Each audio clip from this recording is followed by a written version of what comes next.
Terdapat 20 rumah warga yang sendalnya dibuang langsung oleh kiai itu. Katanya, sendal itu telah terjilat langsung oleh pocong ireng itu karena tidak memasang bambu kuning. Selama 1 bulan, jika tidak mendapat korban, si pelaku akan menampakkan diri, ucap kiai itu. Keesokan harinya, atas keberhasilan dan keteguhan hati dari keluarga Pak Subhan, Karyo sehat seperti biasanya. Kata dia, "Aku ditahan di suatu tempat, lalu dicambuk dan disuruh menjawab siapa pemilik rumah yang kaya raya. Aku hanya menjawab 3 saja, salah satunya Pak Suri." Semua tampak normal, namun masih dalam ranah waspada. Rumah Pak Subhan menjadi ramai semenjak kiai itu sering berkunjung ke rumahnya. Sudah hampir 1 bulan, dia belum muncul juga. "Han, maukah kamu saya beri tugas?" tanya kiai itu. "Siap kiai," jawabnya. "Datangi rumah A Blok A, ciri-cirinya rumah bertingkat. Kamu hanya lewat saja, tidak usah menatap jendela sebelah kanan. Di situ kamarnya." Pak Subhan langsung menuju desa M yang bersebelahan dengan desa W.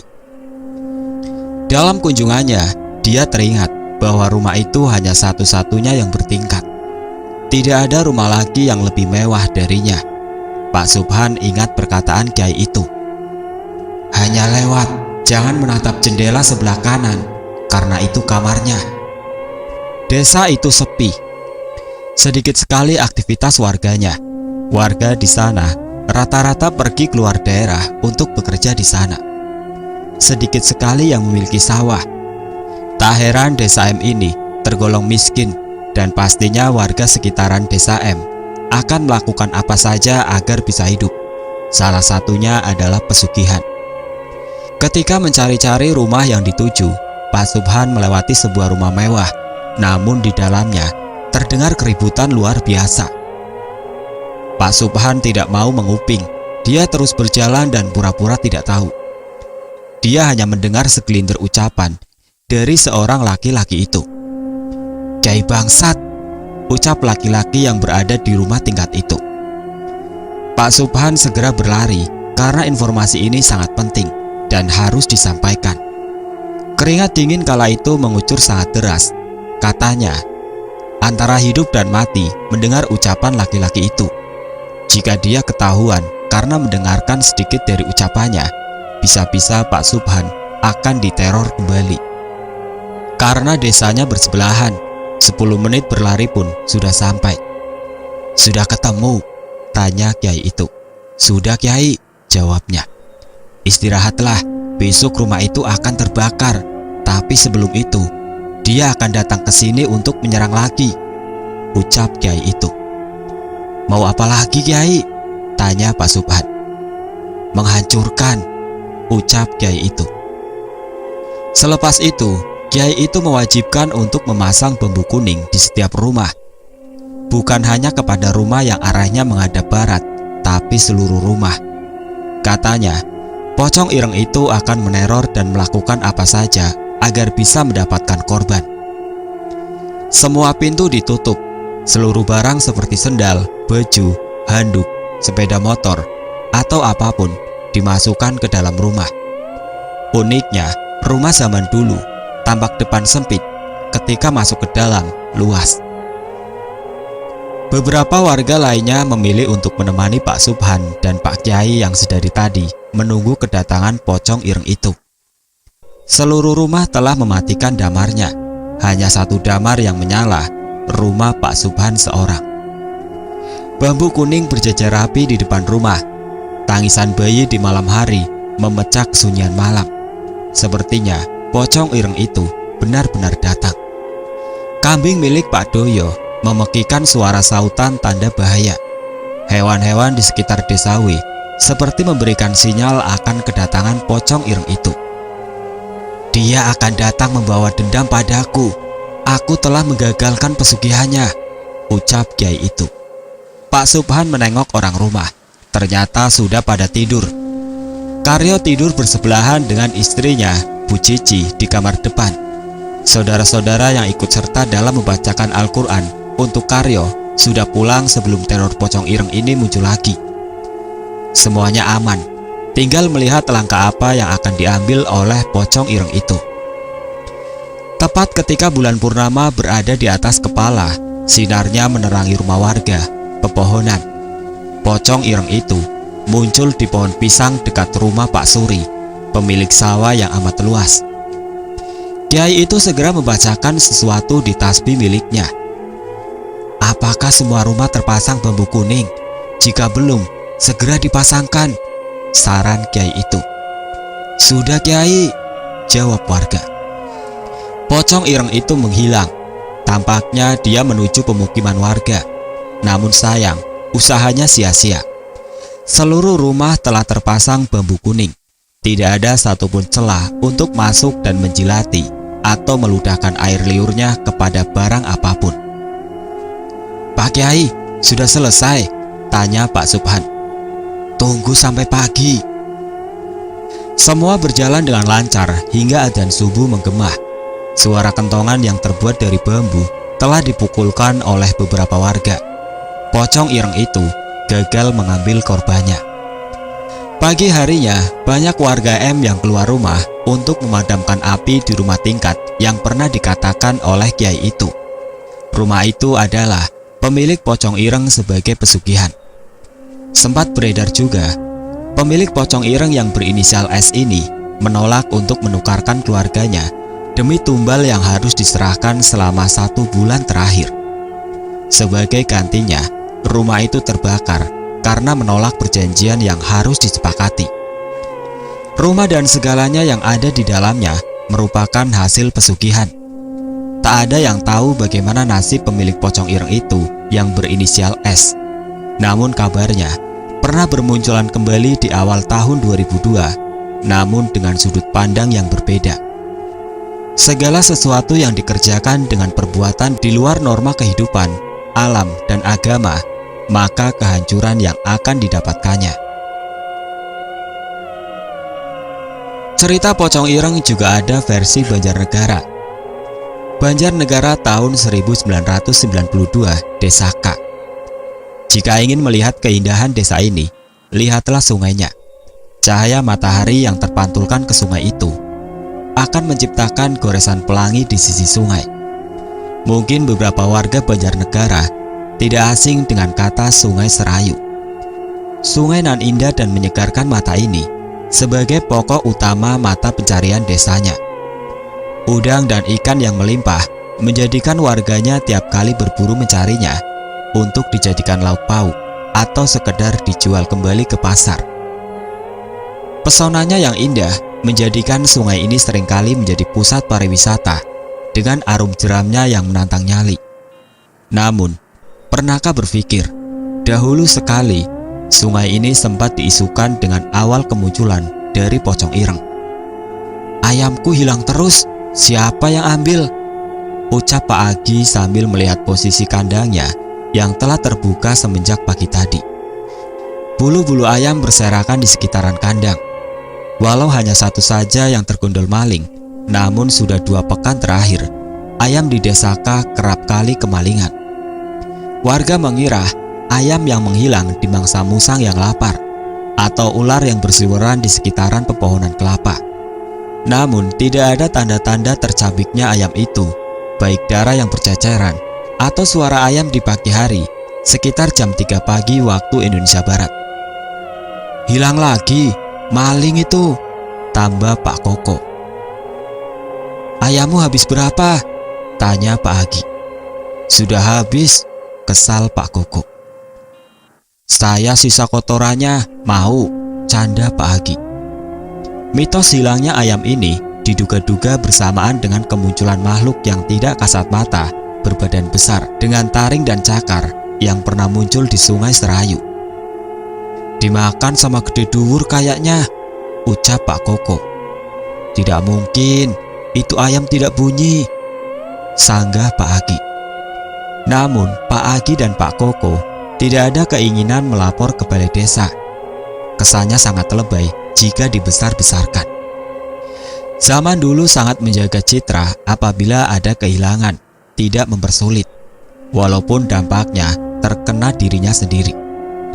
Tapi benar-benar mandiri dan tidak sepenuhnya masalah dilimpahkan kepada balai desa. 2 pekan berlalu, isu kehilangan ayam sudah dirasakan oleh Pak Kepala Desa sendiri. "Ayamku kok habis?" ucapnya. Semua warga mengira ayam yang diambil adalah ayam yang layak dijual ke pasar. Akhirnya, atas kesepakatan bersama, Pak Kades mengimbau kepada seluruh warganya agar diterapkannya sistem penjagaan di tiap malam hingga pagi hari sampai subuh berkumandang. Alasan diterapkannya penjagaan itu agar misteri tentang hilangnya ayam di Desa K bisa diketahui dengan gamblang dan jelas. Hal ini berlaku kepada seluruh desa di sekitarnya juga, karena isu ini sudah tersebar luas. Lalu, mengapa waktu subuh menjadi patokan? Jawabannya sederhana. Jika yang mengambil ayam adalah sosok gede duwur yang pernah dimitoskan itu, maka tidak lama lagi pergerakannya dan mudah dibuatkan pagar gaib agar tidak pernah masuk lagi. Tapi, jika yang mengambil maling, pagar gaib pun percuma dibentuk. Maka dari itu, Pak Kades menerapkan penjagaan selama malam hingga subuh.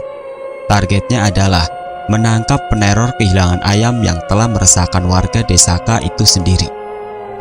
Hari pertama penjagaan, warga mendapati orang asing yang memasuki Desa K dengan pakaian serba hitam. Orang itu membawa karung dan senter. Warga mengira orang itu adalah pencari sarang semut atau kelelawar di sekitar pepohonan. Namun, begitu ditelusuri, orang yang dicurigai itu menuju kandang ayam salah satu milik warga yang kebetulan ayamnya masih utuh selama 2 pekan terakhir. Warga yang mengetahui itu segera meneriakinya, "Garong, maling!"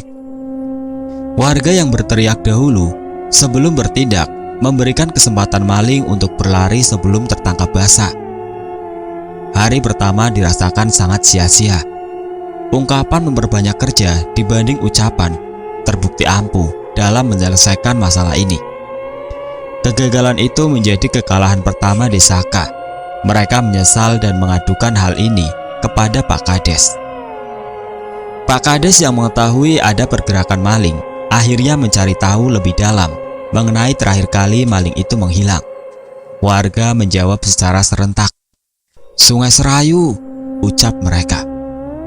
"Penjagaan tetap dijalankan, jangan sampai ada kesalahan. Usahakan bergerilya agar tidak mencirikan penjagaan ini masih berjalan," ucap Pak Kades. Strategi ini dinilai sangat ampuh dengan kondisi sekitar yang rata-rata pepohonan kelapa yang tumbuh tinggi. Dengan memaksimalkan situasi, seharusnya maling bisa tertangkap jika cara ini direalisasikan di hari pertama penjagaan. Namun maling itu tidak berkunjung lagi. Pak Kades meminta untuk bersabar dan terus melakukan penjagaan. Siapa tahu malingnya muncul di saat penjagaan dalam keadaan lowong. Hingga hari ketiga, hasilnya tetap nihil. Tepat di hari keempat, maling yang telah lama tidak menyentuh tanah basah yang tersentuh tetesan hujan, malam tadi muncul dengan pakaian dan perlengkapan yang sama. Warga telah mengetahui maling itu bakal datang di hari itu karena musim penghujan mulai datang. Sepertinya ini adalah kesempatan emas bagi mereka agar menangkap maling ayam yang sempat meresahkan warga ini. Maling itu tampak sempurna. Seperti telah ahli, langkahnya mengendap, pelan tapi santai. Sesekali tatapannya menengok kanan kiri, depan belakang. Semuanya terasa aman, padahal warga sedang bergerilya di dekat pohon kelapa. Ketika maling itu hendak mengarungi ayam yang berada di kandang, ayam itu memengkikan suaranya. Maling itu sok dan memplester mulut ayam itu dengan cepat, lalu dimasukkannya ke dalam karung yang telah lebih dulu disiapkan. Warga yang telah geram melihat tingkah maling itu masih bergerilya di balik pohon kelapa. Mereka menunggu aba-aba untuk mencegatnya. Serasa sudah selesai, maling itu menengok kanan kiri, depan belakang, sekitaran. Hatinya mulai tidak tenang. Ketika hendak memutar balik ke arah yang berlawanan, para warga keluar dari tempat persembunyiannya. Terjepitlah maling itu tepat di tengah-tengah keramaian warga. Total 15 orang yang mengerumuni maling itu. "Sudah, tidak usah banyak omong, bunuh," ucap warga yang sudah lebih dulu kesal. Para warga menghakimi maling itu tanpa lebih dulu diinterogasi oleh Pak Kades. Mereka menghantam, memukul, menendang maling itu tanpa belas kasihan. Teriakan minta tolong, tangisan, jeritan, rasa sakit, semuanya menjadi hening di tengah malam yang semula damai. Kini menjadi malam akhir bagi perjalanannya. Darah berceceran di mana-mana. Matanya menghitam dan lebam. Tangannya masih meraba-raba karung yang telah diisi oleh ayam itu sendiri. Dari arah belakang, salah satu warga menghantam kepala maling itu dengan batu cadas. Kepala itu remuk, darahnya mengalir deras dan merambah ke tanah yang basah. Bau amis darah menggantikan bau embun di pagi hari. Maling itu mati di tempat. Malingnya mati, gila kamu, ucap warga. "Terus bagaimana? Jangan sampai ketahuan Pak Kades, bisa mati aku," ucap yang lainnya. Kebetulan waktu itu Pak Agi dan Pak Koko tidak mendapat jadwal menjaga, jadi kematian maling itu berhasil disembunyikan. Lalu, bagaimana cara mereka menutup kejadian itu dengan rapi? Karena sia-sia juga untuk memberitahu Pak Kades melihat resiko yang amat besar. Para warga membagi tugas.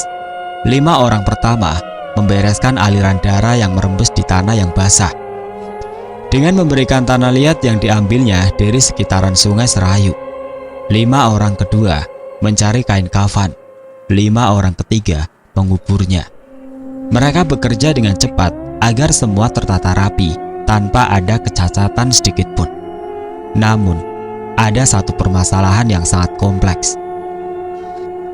Mereka tidak berhasil menemukan kain kafan yang digunakan untuk membungkus tubuh maling itu. "Kainnya mana?" tanya warga yang bertugas untuk mengubur maling itu. "Tidak ada, bagaimana ini?" Mereka kebingungan mencari kain kafan yang digunakannya untuk membungkus tubuh maling itu. "Plastik hitam besar," ucap warga. Mereka langsung mencari ke berbagai sudut kantong plastik yang dirasa bisa membungkus mayat si maling ini. Didapatnya kresek hitam itu dari salah satu rumah warga yang bisa digunakan untuk menaruh pupuk kambing. Kematian yang tidak tenang, prosesi penguburan yang tidak wajar, alat yang digunakan tidak berperi kemanusiaan. Bukankah hal ini yang menjadikannya membalas dendam? Maling itu dikuburkan di dekat sungai Serayu. Tanah yang digunakan untuk mengubur disiram oleh air agar tidak mencirikan seperti kuburan. Selain cerdas, mereka juga pintar dalam mengkondisikan suasana. Lalu, usut punya usut. Keluarga korban mengetahui tindakan kurang ajar di desa K kepada anaknya. Mereka menuntut balas. Mereka membalas dendam maling itu tepat 1 bulan setelahnya. Maling itu yang berkain kafan dari plastik hitam dijadikan objek untuk menuntut balas dan meneror para warga. Menurut pengakuan narasumber yang merupakan anak dari salah satu warga desa K, kejadian ini sudah sangat lama. Selama masa-masa setelah kematian maling itu, warga desa K didatangi berbagai macam sesuatu yang tidak mengenakan. Selain ayam, ternak lainnya juga mati mendadak. Sawah banyak yang gagal. Mata pencarian warga terputus dan muncullah satu sosok yang meresahkan warga. Pocong ireng itu menampakkan diri di antara pepohonan kelapa, tempat dia mengeksekusi secara sadis dan mengerikan. Hal ini menjadi puncak kecurigaan dari Pak Kades. Yang pertama, maling itu tidak tampak. Namun mengapa ternak banyak yang mati selain ayam? Yang kedua, sawah banyak yang gagal. Yang ketiga, teror pocong ireng menjadi-jadi. Apa yang dilakukan oleh warganya selama 1 bulan terakhir? Pak Agi dan Pak Koko yang rumahnya bersebelahan pernah mendapati pocong ireng itu sedang berdiri tegak di belakang pohon kelapa. "Pocong ireng, Dul!" teriak Pak Agi. Pocong Ireng itu meneror 15 warga yang ikut dalam penghakiman dirinya. Dimulai dari mengetuk pintu di malam hari, menjilati seluruh sandal dan yang lainnya. Korban demi korban berjatuhan. Banyak dari mereka yang ketakutan jika berjalan di malam hari di dekat pohon kelapa. Pocong itu sering menampakkan dirinya di antara pohon kelapa yang berdekatan dengan tempat dia tergeletak kaku tak berdaya. Korban rata-rata anak kecil. Awalnya sakit panas, demam tinggi, lalu merasa takut dan melihat sosok itu berada di depan jendela sambil menggedor-gedorkan kepalanya. "Pak, itu namanya apa?" Sebelum meninggal, anak-anak desa K selalu mengucapkan ini. Tak terasa hampir 40 hari kematian maling itu, Pak Kades pun mendengar dari salah satu pengakuan warga bahwa maling itu telah dibunuh oleh 15 orang, yang anaknya sebagai korban teror dari Pocong Ireng itu sendiri. Atas pengakuan warga yang membunuh maling itu secara keji, mereka segera menemui Pak Kades. "Kalian tahu kesalahan kalian apa?" tanya Pak Kades. Ke-15 orang itu hanya terdiam sambil menangis. Mereka menyesal.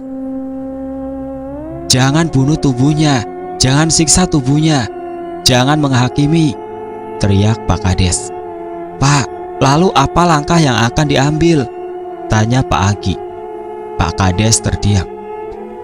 "Hubungi Kiai A di desa B. Dia pernah mendapati kiriman seperti ini. Siapa tahu ada jalan keluarnya," pinta Pak Koko. Akhirnya mereka menyetujui untuk bekerja sama dengan Kiai A di desa B. Tujuannya adalah mencari pelaku atau dalang di balik kiriman Pocong Ireng ini. Kiai itu berhasil didatangkan sebelum azan maghrib tiba. Para warga segera mengikuti runtutan kegiatan yang ditetapkan Kiai itu. "Pocong Ireng itu kiriman dari orang tua korban. Tidak mudah untuk mengusirnya sebelum dendam itu terbalaskan," ucap Kiai itu. "Namun, kita bisa mencegahnya dengan memasang pagar gaib di setiap sisi desa ini. Tak mudah, namun semoga berhasil," tambahnya. Mereka sholat maghrib berjamaah dengan Kiai itu. Setelah itu, dilanjutkan membaca tahlil hingga waktu isya. Langkah terakhir adalah menancapkan pagar gaib berupa bambu kuning. Ukurannya seperti potongan pasak kemah, namun itu sangat berguna. Entah apa yang membedakan antara versi Pekalongan dan Banjarnegara ini. Sepertinya kemiripannya ada di cara mencegah Pocong Ireng itu masuk ke pemukiman warga. Sebanyak 150 disesuaikan dengan pelaku pengeroyokan, namun dengan kelipatan 10 per orang. Bambu kuning itu ditancapkan di setiap sisi hingga menuju Sungai Serayu. Setelah usai, mereka menunggu aba-aba dari Kiai itu sendiri. "Pak Koko, nanti kalau Pocong Ireng itu datang, jangan ada yang bicara. Biar aku saja yang bicara, paham?" ucap Kiai itu. "Siap Kiai," ucap Pak Koko. Pak Agi dan Pak Koko memerintahkan warga untuk diam. Tepat tengah malam, Pocong Ireng itu muncul. Namun dia tidak bisa memasuki pemukiman warga. Bisa dibilang kemunculannya di perbatasan antara desa K dan desa sebelahnya. Awalnya Pak Kades, Pak Agi, juga Pak Koko tidak mempercayai sosok itu nyata atau tidaknya. Namun setelah dilihatnya secara langsung, Pocong itu seperti meminta untuk dikuburkan secara layak. Dia melakukan hal itu untuk memberi makan keluarganya yang kesusahan karena harga padi yang melejit tinggi akibat permainan dari pemilik sawah dengan pemasaran yang dilakukannya. Betapa miris, mereka yang kaya tak pernah memandang miskin berorasi. Atas permintaan Kiai itu, digalinya makam pelaku maling ayam itu dan digantikannya dengan kain kafan. Dilayakannya seperti manusia pada umumnya. Semenjak itu, isu Pocong Ireng ini tidak ada lagi, karena yang menjadikan Pocong Ireng ini beredar adalah karena permasalahan ekonomi. Mereka memberi ruang untuk melakukan pesugihan, sehingga Pocong Ireng ini bisa dikaitkan dengan pesugihan. Jangan menaruh sendal pakaian, handuk, sepatu, sepeda, ataupun yang lainnya di luar rumah. Semua aturan tercipta karena ada pengalaman yang harus dijadikan pengalaman.